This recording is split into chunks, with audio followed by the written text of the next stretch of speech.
Ooh, it was cooler the last time, but get that shit. Look at them, all of them at the same time. That's how you do it. That's how you fucking play darts. Oh, good style. Ow, you weren't kidding about this light thing.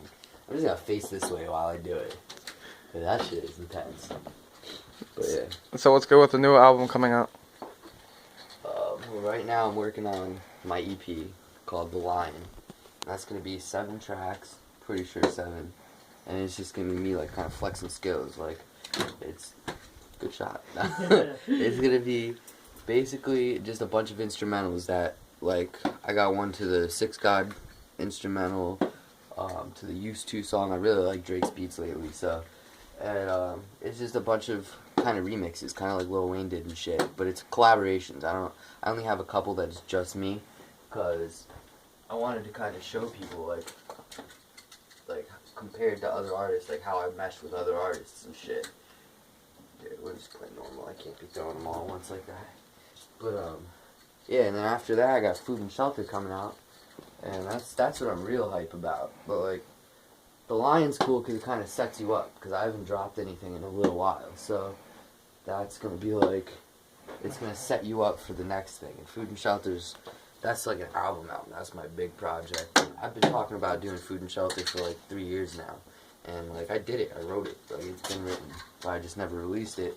I had tons of shit, other stuff coming out. Like, I'm like 4 albums deep, so fucking but yeah, Food and Shelter's gonna come out. I got a single for that, called Magic Hills. That shit is gonna be crazy, and it's all about acid. What are you trying to do here? And fucking, oh, you seen Almost a Bullseye? What's up? What's up? Get some. And then, yeah, I'm gonna drop Food and Shelter after The Lion. I'm real hyped about The Lion though. I got a song called The Malik coming out, and that's a surprise song. It's to a video, and it's crazy. They're gonna tie me up and shit, so it's gonna be fucking bonkers in this cool ass room too.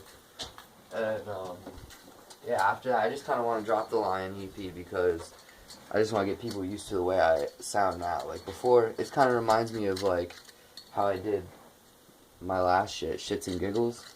That was before Broken Giggles. I ended up putting them together. I had Broken Union and I had Shits and Giggles. And I put them together because I did real well with both of them, but they took it down because YouTube's a bunch of bitches. So I had to fucking take it down, and then I just re-released it with a better marketing company. So then it kind of reminds me of that though, because it's just me just kind of flexing. Like, I'm not talking about a bunch of deep shit. It's not like, oh my god, like real inspirational songs. It's just me being awesome, basically. And like, not even to brag, but I am pretty fucking awesome. So yeah, it's gonna be dope. And then Food and Shelter is real, like, it's meaningful. Food and Shelter, the whole point was, when I was, while I was writing Food and Shelter, I was hanging out, not with a lot of different people, but I had, like, a couple choice friends that were scumbags, and I kind of, at some point, was like, fuck them. And I kind of, like, the opening song, you'll hear, like, I get out of the car, because the whole time I spent the majority of my time in the back of the car, and Food and Shelter, in the beginning of it, it's me getting out, and it kind of represents me breaking away from the clowns that I was chilling with at the time. It's not like all of them were clowns. I got some really awesome friends that were there too, but they don't chill with those clowns either. So we kind of bettered ourselves as we got older, and it shows you that process. So that'll be fucking cool. I can't wait for that. Food and Shelter is gonna be the illest shit. It's gonna be like the thing that kind of changes shit. Like, I want Food and Shelter. I want to get my first single on World Star for that. Maybe Vlad TV. But it's just not cheap, man. People, you see all these new artists on World Star, and you think they got there just because they're good. They paid. They paid like $500 to get on that shit. Yeah, I'm exposing you.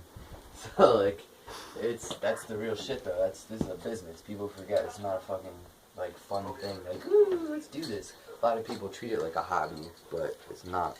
If you want to be serious. So, yeah, next question. Look at that. So who do you produce with? I basically I do all my production right now at the time with Erod.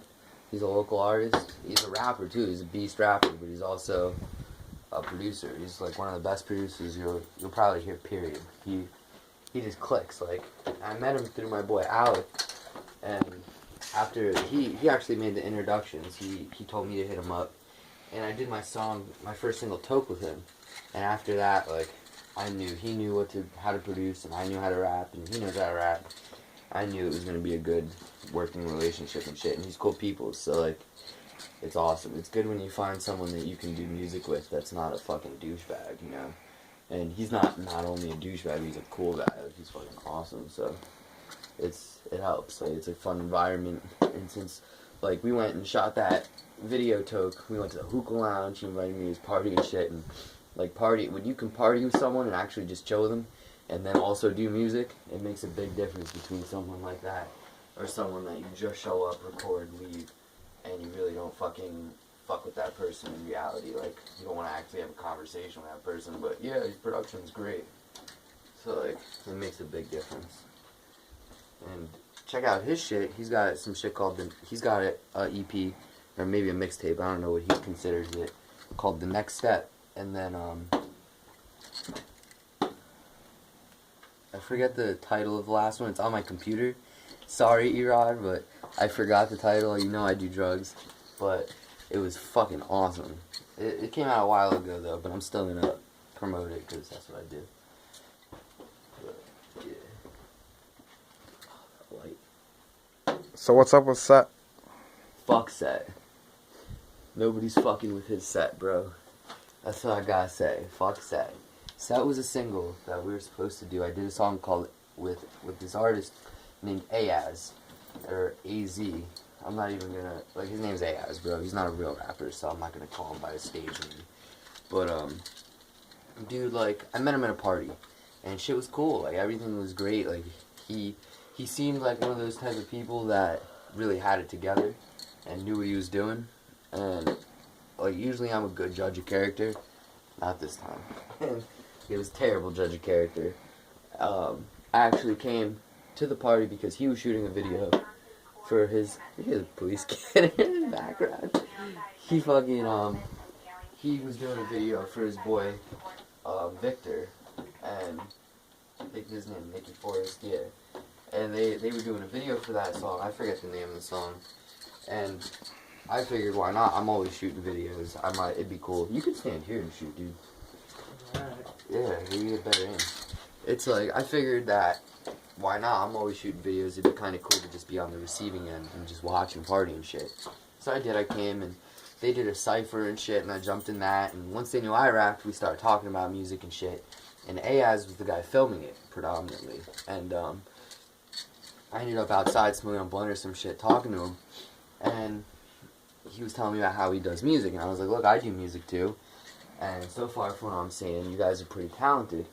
And the thing is with me, though, is like, the main thing I respect, you could be the shittiest rapper in the world, but if you're professional, I will respect that, to where it's like, yeah, I'll work with you because you can handle the business element. And that's what I told him when we first started working. The first thing I told him was, wow, I really appreciate how professional you are. You got your shit together. And then it just kind of went downhill from there. He started to not answer my text messages, my messages on Facebook, and he just made it too hard. And I'm not gonna struggle to work with you, you know. Like, he overproduced it a bunch of times. Like, he kept changing the beat and changing the hooks and shit. One time, he made it so shitty. I swear to God. Like, you could ask my girlfriend. She's over there in the corner. You wanna say hi to camera, babe? She doesn't want to say hi to camera, but like, even she, like, we listened to it in the car. You couldn't understand what anyone was saying. It was ridiculous. And I told him, I was honest with him, and I don't know if he got butthurt about it, and that's why he acted that way, or if he's just naturally kind of a dick. But where the fuck did the dog go? But he just stopped being professional. Like, it went right downhill. And I gave him a certain amount of time. I had a release date, actually, because we were supposed to shoot a video, and initially that was going to be my first single for the Lion EP, but he just made it so difficult. We were going to shoot a video for it. It was going to be awesome.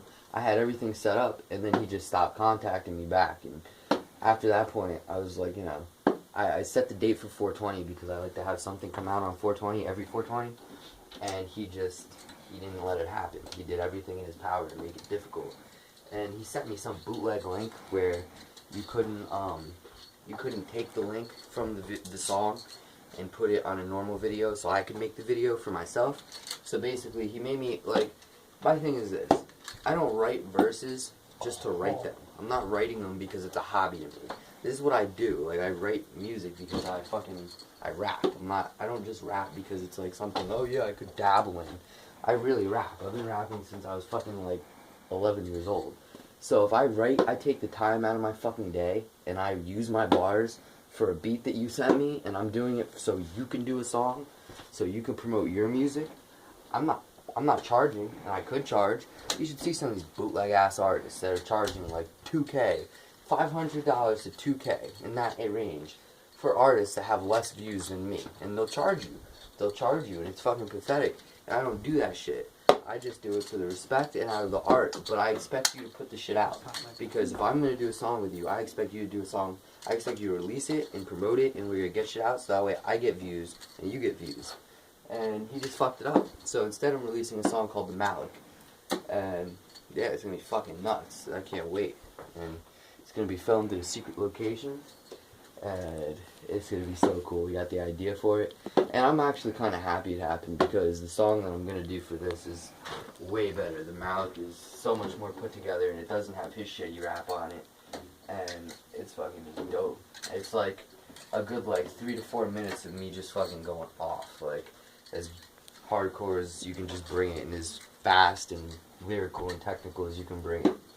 And it's just dope. So that's what you can expect, because it's fucking crazy. Yeah. Wait, get the money shot. Right here. Look at that. Ready? Ah, not money shot. $20. 20 fucking worth a try. But yeah, I'm Perks Murray, and check out the Lion EP coming soon, bitches.